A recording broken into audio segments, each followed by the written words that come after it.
friends, good morning and welcome back to my channel. Sak বন্ধুসকল আজি ভাবিছো ব্লগটো মই ৰাতিপুৱাৰ পৰাই আৰম্ভ কৰো। এতিয়া বাজিলে 8টা আৰু আমাৰ আলহী পাৰ্টি কালি উলাই গ'ল।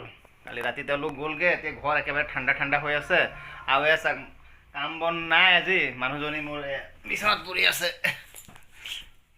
কি হ'ল? এতিয়া শুই আছে যে? কাম বৰ আছে, লাহ লাগিছে। লাহ লাগিছে, কাম বৰ আছে। কিমান কাপোৰ আছে ধুবলে। আমাক ব্ৰেকফাষ্টত কি খোৱালা? বেঙেনা আলু ভাজি আৰু ভাত। এতিয়া আমাৰ খোৱা বোৱা হৈ গ'ল। ঠিক আছে, তুমি থাকা। মই আহোগে দে। মই অকমান শুয়ে ল'ব পাৰি, মাথো আছে সব পাৰাই লগোৱাই আছে, অলপ দেৰি শুয়ে নাই ল'ব তুমি অলপ সময় পাৰি। থাকা। মই আহোঁতে আপোনাৰ তোমাৰ 2টামান বাজিব। ঠিক আছে, তেতিয়ালৈকে তুমি ঠিক আছে থাকা ন। Bye bye. সদায় বস্তু হাতত উঠাই দিব লাগিব। পাৰ্চ, ঘড়ী নিপিন্ধা? ঘড়ী ঘড়ীটো আজি নিপিন্ধো দিয়া। আৰু এতিয়া বন্ধুসকল মোৰ গেটআপটো লগালোঁ। প্ৰথম গেটআপ এইটো, আৰু 2 নম্বৰ হৈছে আটাইতকৈ ইম্পৰ্টেণ্ট মোৰ মাস্কটো, হেলমেটটো। এবাৰ মই এক্সিডেণ্ট হৈছিলোঁ, এই হেলমেটটোৰ কাৰণে মই বাচিলোঁ। আৰু এইটো স্কুটি দিয়ে এইটো দিয়ে এক্সিডেণ্ট হৈছিলোঁ। এক্সিডেণ্টৰ স্ক্ৰেচ আছে ইয়াত। ইয়াতে মোৰ এক্সিডেণ্ট হৈছিলে। একেবাৰে এক্সিডেণ্ট হৈ লগে লগে 108 দি গুৱাহাটী মেডিকেল কলেজ গ'লোঁ। গুৱাহাটী মেডিকেল কলেজৰ পৰা ডাইৰেক্ট তাৰপিছত একেবাৰে পাটনা গৈ কলাৰ বনৰ চাৰ্জাৰী কৰি আহিলোঁ। আৰু হেলমেট থকাৰ কাৰণে মই বাচিলোঁ। মই মাথাত অকণো চুট নাপালোঁ। চাৰিওপিনে স্ক্ৰেচ পৰি গৈছিলে, স্কুটিও বেয়া হৈ গৈছিলে। অকল হেলমেটৰ কাৰণে মই বাচিছোঁ। মাস্কটো লওঁ আৰু হেলমেটটো লওঁ আৰু ঘৰলৈ ৰাওনা হওঁ। টাইম হ'লে এতিয়া আপোনাৰ 1টাহে বাজিল। ঘৰলৈ যাওঁ। এতিয়া চাবি ক'ত আছে? চাবি। এতিয়া আমি ইয়াৰ পৰা ওলাই যাওঁ। 45 মিনিটমান পিছত ঘৰ গৈ পাম। লগ কৰা হৈ গ'ল। এতিয়া মই সোনকালে দৌৰি যাওঁ মোৰ স্কুটিটোৰ ওচৰত। সোনকালে আমি যামগৈ। এয়া আহিলোঁ। মই মাথাউৰিৰ কাম এনেকৈ চলি আছে।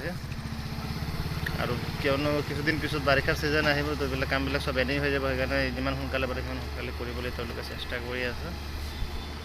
এইটো আপোনালোকক দেখাই আছোঁ। এইয়া চাওক, তাতে ডাম্পাৰ আছে, ট্ৰেক্টৰ আছে, এনেকৈ মাটি আনি আছে চাৰিওপিনে। চাওক আপোনাৰ মথাউৰিৰ কাম দেখাওঁতে ইয়াত আহি গ'ল আপোনাৰ মহ গাড়ী মাকৈ লৈ গৈ আছে। এতিয়া লাহে লাহে মোৰ ভয় ভাৱটো নাইকিয়া হৈ আছে। মানুহৰ আগতো ব্লগিং কৰিব পাৰি আছোঁ। এয়া চাওক মথাউৰিৰ কাম চলি আছে। এয়া ডাম্পাৰ চাম্পাৰ গৈ ধূলি চাৰিওপিনে। এয়া চাওক, দেখাই নাযাব ভালকৈ স্ক্ৰীণত। এতিয়া চাওক, মই এইখন দলঙৰ ওপৰত আহি থিয় হৈছোঁ। ইয়াৰ পৰা আৰু 10 কিলোমিটাৰমান মোৰ ঘৰ আছে। প্ৰথমে এই চাওক নাও, এই নাৱত মানে থাকে, ৰাতি মাছ মাৰে। ইয়াতে থকাৰ ব্যৱস্থা ধুনীয়াকৈ কৰি লৈছে। এতিয়া মই আহি পালোঁ বুঢ়াগাঁও। ইয়াতো মথাউৰিৰ কাম চলি আছে। এয়া মাত্ৰ ঘৰ পালোঁ। যাওঁ, একেবাৰে গা ধুই আহোঁতে একেবাৰে চব বগা হৈ আছে।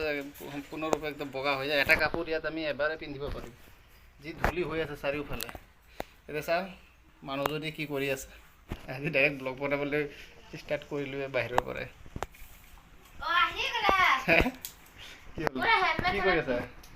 মাত্ৰ ইমানেই কাপোৰ ধুলো। এইখিনি আধা আনি থৈছো, আধা মেলা আছে। আৰু এতিয়া গা ধুই আহিলো।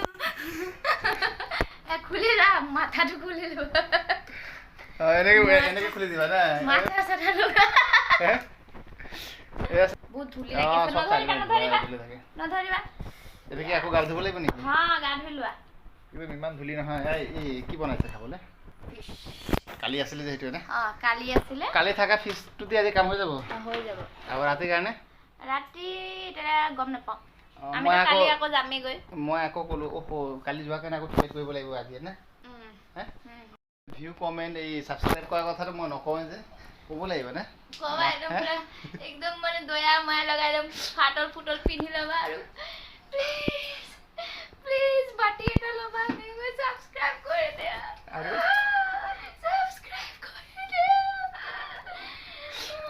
সাবস্ক্রাইব করে কমসে কম মোটিভেট করা না।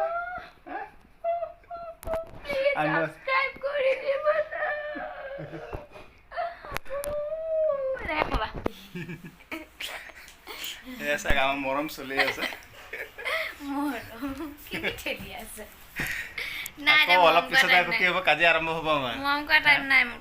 অলপ পিছত কাজিয়া আৰম্ভ হ'বই না।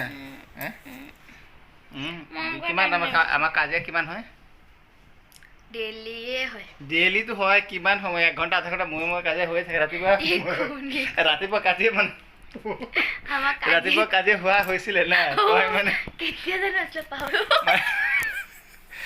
ভাত বনাই ইমান জল্দি ভাত বনাইছে আধা ঘণ্টা মানে খালি মানে একো কোৱা নাই যে মই স্কুটি লৈ যাবলৈ আছে কাৰণে কোৱা নাই যে মাথাটো গৰম হোৱা এতিয়া মই গা পা ধুই ফ্ৰেছ হ'লো ইমান জোৰে ভোক লাগিছে যে তাই কৈ আছে চাউল নাই কেনেকুৱা খংটো উঠিব কওকচোন স্কুলৰ পৰা অহাৰ পিছত মই লগে লগে একদম এনেকুৱা ভোক লাগে ঘৰত আহি ভাতটো খালে ভাল লাগে এতিয়া তাই কৈ আছে এনেকুৱা মানে কেতিয়াবা মন যায় এনেকৈ একদিন নহয় কিন্তু ভাঙি দিম কিন্তু তুমি যেনেকৈ কোৱা নহয় খোৱা আৰম্ভ কৰিলে যে মই ভিডিঅ' বনাই আছোঁ দেৰি হ'ব ভাতটো ঠাণ্ডা হৈ যাবৰ কাৰণে তাই খালে অকল মাত্ৰ বেঙেনা ভাজি বনাইছে আৰু মাছৰ জোল বনাইছে কেঁচা জোল ভাল লাগিব এইখিনিয়ে ন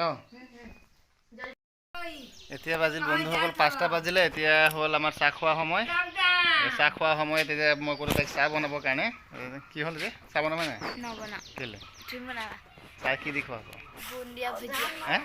বুন্দিয়া ভুজিয়া আছে জানো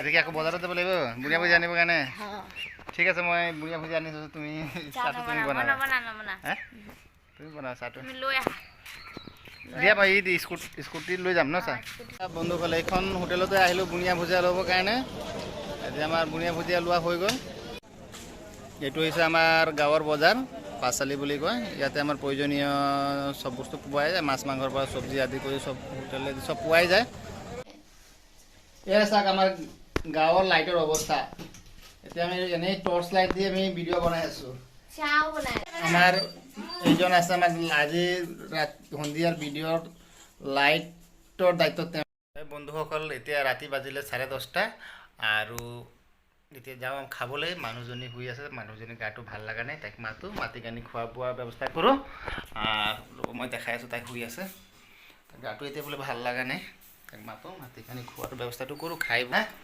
উঠা তাই শুই আছে আজি যেনে তেনে মাতি উঠালোঁ তাইৰ এবাৰ টোপনি হৈয়ে গ'ল কিয় কাৰণে চকু বিষাই আছে তাইৰ চকু বিষাই আছে তাইক এপ্ৰিল মাহত এবাৰ ডক্টৰ দেখাব লাগিব এবাৰ ডক্টৰ দেখাইছিলোঁ তোমাক চশমাৰ কথা কৈছিলে ডক্টৰে তেতিয়া খুব উস্তাদি মাৰিছিলে এতিয়া আকৌ মাজে মাজে বিষটো হৈ থাকে মই ভাবিছোঁ এপ্ৰিল মাহত যেতিয়া আমি সুবিধা পাম অলপ তেতিয়া গুৱাহাটীত গৈ আমি ডক্টৰ দেখাম তাইক এবাৰ ডক্টৰ দেখুৱাব লাগিব এতিয়া আমি খোৱা বোৱা কৰোঁ বন্ধুসকল আজিৰ ভিডিঅ' ইমানতে এণ্ডিং কৰোঁ